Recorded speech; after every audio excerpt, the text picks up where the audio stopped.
வணக்கம் மக்களே, நான் தான் ஜாக்சன். இது உங்க சொல்லி பாருக்கான செஷன்.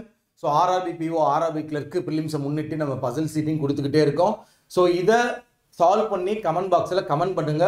உங்களால் சால்வ் பண்ண முடியலன்னா நாளைக்கு டமாலில் இதை உங்களுக்கு சால்வ் பண்ணி காட்டுவேன். செஷனுக்குள்ளே போகிறதுக்கு முன்னாடி உங்களுக்கு பேங்க் எக்ஸாம் நீங்கள் படிக்கிறீங்க, முறையான பேக்கேஜ் தேவை.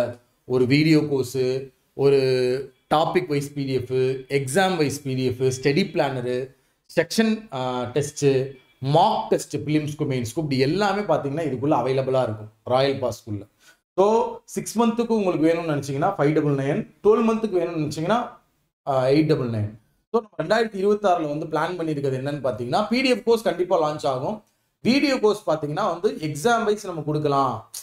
ஒரே video course, master video course இல்லாமல் பிளான் பண்ணியிருக்கோம். உங்களுக்கு தேவைன்னா லோ ப்ரைஸ் இருக்கும்போதே பர்ச்சேஸ் பண்ணிக்கோங்க.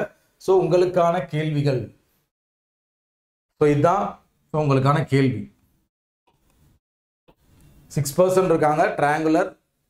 ஸோ எனக்கு கேள்விக்கு பதில் என்னன்னா, கார்னர்ல யார் இருக்கா? இந்த ட்ரையாங்குலர் சம்ல கார்னர்ல யார் இருக்கா அப்படின்னு சொல்லுங்க.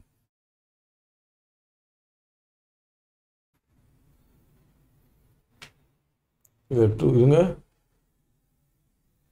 6% இருக்காங்க standing on triangle, all of them facing towards center, 2% standing on the each line. கார்னரே வராது, 2% standing on the each line.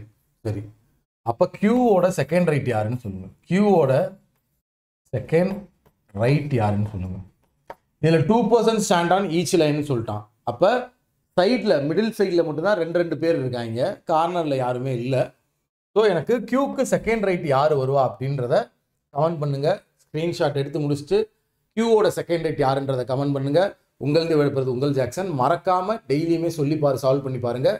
10 10 10.